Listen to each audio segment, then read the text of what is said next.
Welcome, welcome, welcome. My name is Kristopher Moody, and I want to thank you for tuning into my YouTube channel to catch this month's market recap.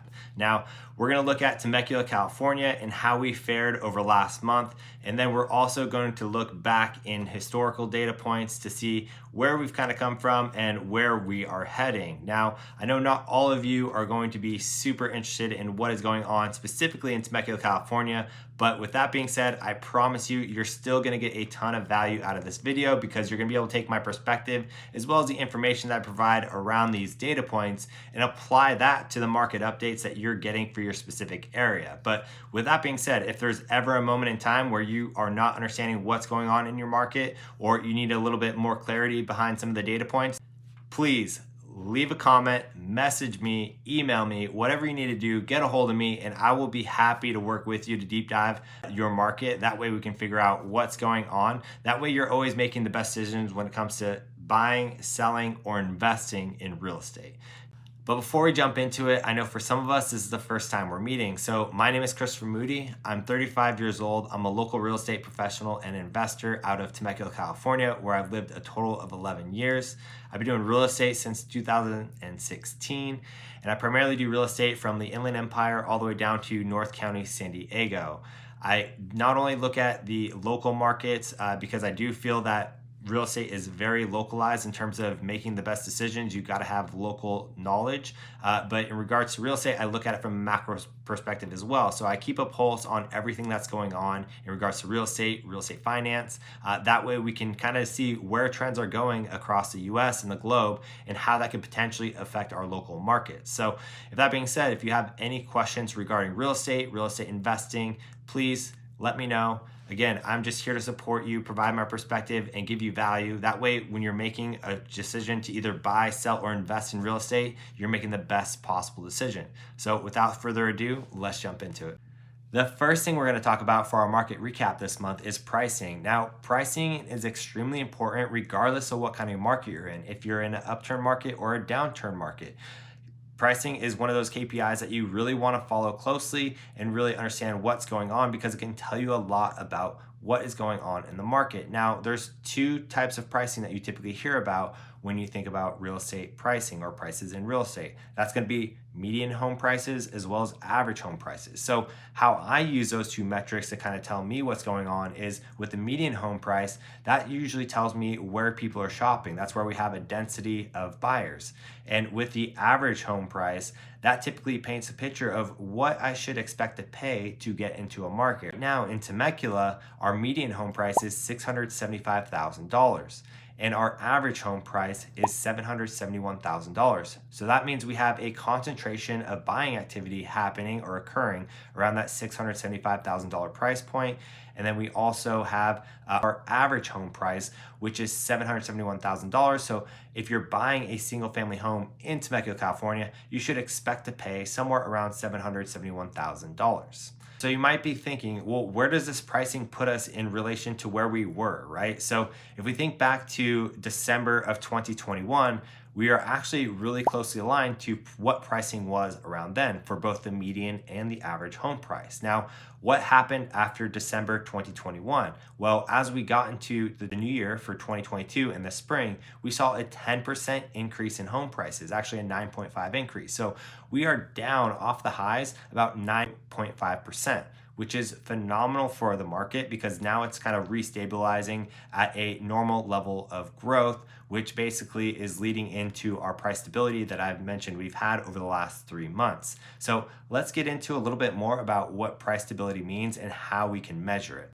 The way that I analyze price stability is what I call the list to close delta or the list close ratio. And what I'm looking at there is what were my list price and what was my close price. So for example, if I list a home for $700,000 and it sells for $680,000, that is a negative delta or a negative ratio, right? If I list my house for $700,000 and I sell for $720,000, that is going to be a positive delta. So with that being said, our delta has been near zero over the last 3 months. We've been on the plus side a little bit and we've been on the negative side a little bit. And actually last month we were at zero. So what that means is we have real price stability where market prices are meeting market buying prices. And so we have alignment on prices, but there's one factor about pricing that's not really considered when you look at the average or the median home price, and that is concessions. So we'll dive into concessions in a minute, but as we focus on pricing, let's think about the price stability. So price stability, what does that do for the market? Price stability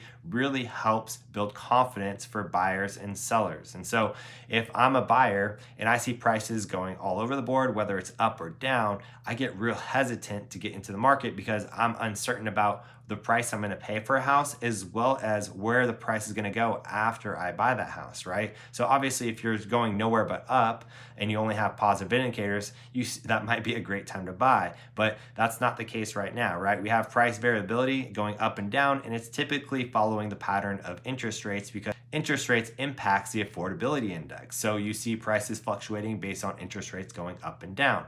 Now for sellers, what price stability does is it allows them to be more confident of going on or listing their home on the marketplace, because now they know, hey, I get this price for my home. So when you have prices again going up and down for sellers, it kind of makes them more reserved to step into the marketplace because they're like, hey, I don't know what I can actually get from my house. Yeah, you're telling me I can sell it for $700,000, but I see this home over here just closed at $680. This one just closed at $710. This one just closed at $675. So I don't know what's going on in the market, so I'm going to be a little bit more conservative or a little bit more reserved in my timing in terms of when I get on the market. Now, I always tell people to not rely on timing the market appropriately. I always suggest having the best strategy around pricing and marketing, because that's what's going to really help you get top dollar for your home if you're in a seller. And then for buyers, it's all about finding the right deal, right? So if you find the right home, I always suggest taking action or acting, but it's all about finding the right deals, and we'll talk about how to find the right deals in a minute. But first, let's talk about seller concessions. All right, so seller concessions are back on the rise, and you might be asking, what are seller concessions? Well, seller concessions are anything of monetary value that's provided to the buyer to actually get the deal closed, right? And so concessions can typically be utilized for things such as closing costs, rate buy downs, repairs, home warranties, and so on, right? There's many things that they can be negotiated and used for, but seller concessions, again, are just something of monetary value that's provided from the seller to the buyer to get the deal close. And so what I was talking about in regards to stable pricing and how there's one thing that's not necessarily transparent in home values when you talk about the average or the median home price, it's concessions. So concessions actually come off the top line. And what does that mean? So if I sell my house for $700,000 and I get a contract for $700,000, guess what the closing price is going to be on that home? $700,000. But if a buyer asks for $10,000 in closing costs, what is the closing price going to be on that home? You might be thinking $680, but that's not the case. It's actually going to be $700,000. So that's what I mean is concessions kind of are concealed within the price points, right? So when I'm doing comp analysis, I always look a little bit further to understand what was the actual net offer, right? So the net offer basically takes out concessions. So for example, if I see a home that sold for $700,000, but the seller gave $10,000 to the buyers for whatever reason, whether it's closing costs, repairs, that means that home actually got a net offer of $690,000. And so that really tells me the true market value of that home. And I'll look at other indicators of, what kind of condition was the house in, what's the age of the house, where is it located, other things that could be factoring into the price point. But that's typically why I say, you can't take everything for face value. You got to do a little bit more research and a little bit more digging. And I promise you, I've seen some pretty aggressive concessions over the last 3 to 4 months. And so a great example of that is this home that closed in Temecula last month for $520,000. Now, the buyers got a concession of 4.13%, meaning they got about $21,000. And so it doesn't really matter how that money was used. And I believe there was a significant repair involved in this specific transaction, as well as some of it went to closing costs. But regardless, they've offered $520,000.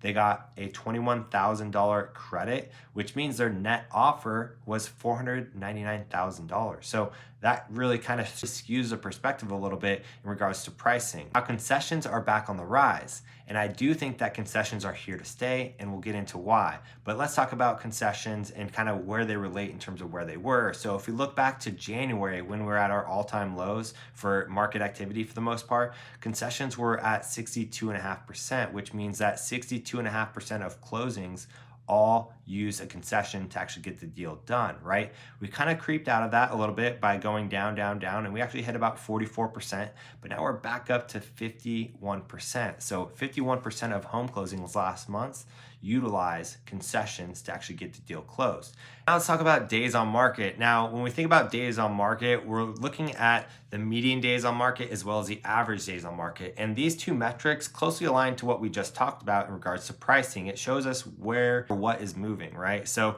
when we look at what's moving, we already know we're talking about that $675,000 price range or price point, right? So if we think about the average new listing in Temecula, and let's talk about pricing again real quick. Well, the average listing, new listing, is actually priced about $150,000 over that, right? So we obviously have inventory that's moving quickly, and we have inventory that's moving not as quickly because it's not representative of where our buyers are currently shopping. And so with our median days on market right now, we're currently at 13 days on market. And so where does that put us, right? So if we think back to June of last year when the market was still relatively hot, we are actually right in line with that. So we have inventory that is moving at a specific price point or price range that is moving exceptionally quick. Now, the thing about what I just said about the average new listing is about, $150,000 above that price point.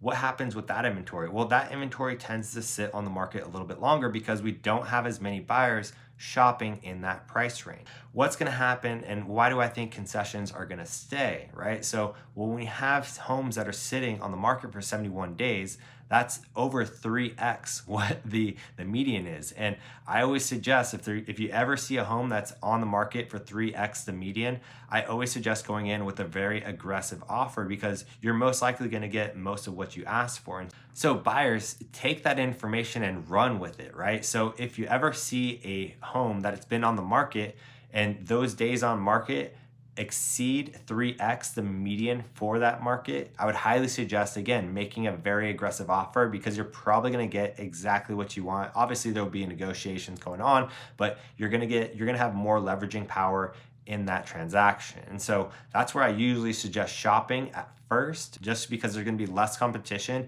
and you might be able to get that price down to where it's more favorable for you, or you're going to be walking into an equity position. Whatever the case is, it's going to be a more favorable experience for a home buyer. Now, for home sellers, I highly suggest pricing aggressively. So that's going to be your saving grace right now in this market because we still don't have a ton of buyers and we have a fair amount of inventory. Yes, inventory is relatively low, but again, we don't have a ton of buying activity. So we still have homes that are dwelling on the market because there's fewer buyers shopping for this home. So I promise you, if you go with your best foot forward, the outcome is going to be far significantly better than if you were to price high and then just reduce.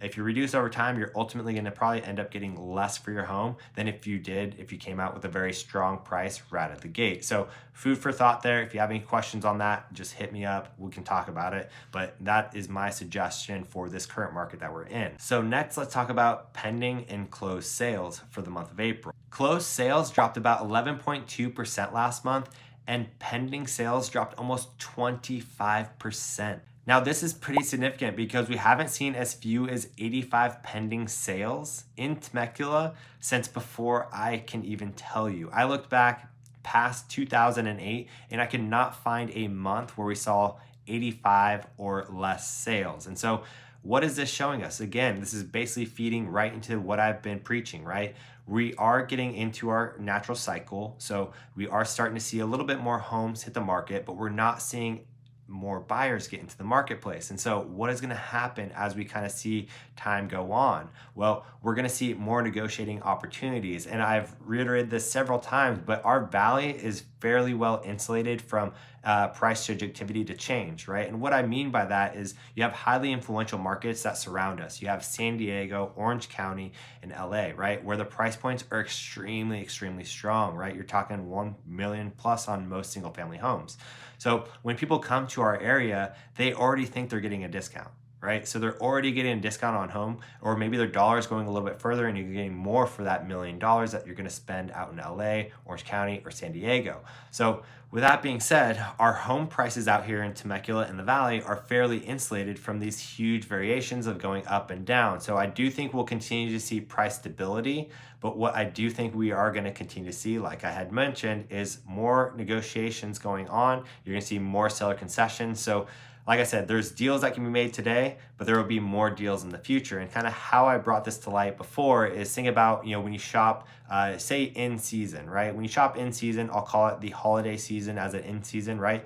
Everything's on sale, right? They have all those signs at the front of the store saying 50% off, right? Where if you shop out of season, you got to kind of walk back to the back corner of the store. You got to kind of sort through the inventory, see what's there, see if there's anything good, see if there's any good deals that really resonate with you, right? That's exactly what you got to do now, except as we get into our natural cycle and we see more homes hit the market and we see continued patterns of buying that we see today, most things are going to be on sale. And I'm not saying you're going to get 50% off real estate, but what I am saying is you're going to be able to negotiate and you're going to be able to get a better deal on and lock in that home. And there will be more availability, so you might end up finding more properties that will fit your buy boxes. So that's what I think we're going to be seeing going forward. But before we wrap it up here, let's talk about active listings, because active listings is one of the most important things because it's kind of what helps the market breathe, right? So active listings have been extremely stable around that 200 unit marker, right? And what's significant about this 200 unit marker? Well,